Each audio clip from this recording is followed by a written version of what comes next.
चंद्रपूर जिल्ह्यातील कोरपणा येथे उपविभागीय अधिकारी महसूल कार्यालय स्थापनेसाठी मागवलेल्या माहितीवरून कोरपणा आणि जिवती तहसीलदारांनी सकारात्मक अहवाल सादर केला आहे।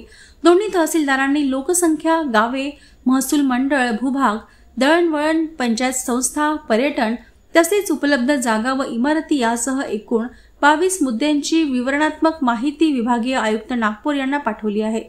राजुरा क्षेत्राचे आमदार देवराव भोंगळे यांच्या नेतृत्वाखालील नागरिकांनीही महसूल मंत्र्यांकडे लेखी रूपात मागणी केली होती। त्यामुळे कोरपणा येथे कार्यालय स्थापन होण्याची प्रक्रिया गतिमान झाली आहे। यामुळे जिवती व कोरपणा तालुक्यातील महसूल विषयक कामे जलद व कार्यक्षमतेने पार पडतील। सध्या कोरपणा येथे जिल्हा परिषद बांधकाम उपविभाग, पाणी पुरवठा उपविभाग व उपविभागीय डाक निरीक्षक अशी 3 उपविभागीय कार्यालय कार्यरत आहेत।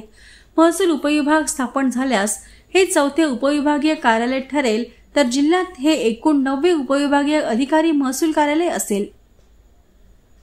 चंद्रपूर जिल्ह्यातील कोरपणा येथे उपविभागीय कार्यालय स्थापन करण्याकरिता या राजुरा विधानसभा क्षेत्राचे आमदार आदरणीय देवरावदादा भोंगळे यांच्या नेतृत्वात या राज्याचे महसूल मंत्री सन्माननीय चंद्रशेखरजी बावनकुळे साहेब यांच्याकडे आम्ही निवेदनाद्वारे मागणी केलेली होती आणि त्या मागणीच्या अनुषंगाने त्यांनी विभागीय आयुक्त व जिल्हाधिकारी यांना या ठिकाणचे अहवाल सादर करण्याकरिता आदेश दिलेले होते आणि या ठिकाणी उपविभागीय अधिकारी राजुरा यांच्या मार्फतीने जिवती व कोरपणा तहसीलदार यांच्याकडे अभिप्राय सादर करण्याकरिता तसे आदेश दिले होते आणि जिवती व कोरपणा येथील तहसीलदारांनी या ठिकाणी उपविभागीय कार्यालय स्थापन करण्याकरिता सकारात्मक अभिप्राय या ठिकाणी सादर केलेला आहे आणि कोरपणा येथे जर उपविभागीय कार्यालय स्थापन झाल्यात जिवती व कोरपणा तालुक्यातील जनतेला फायदा होईल व हे कार्यालय सोयीचे होईल।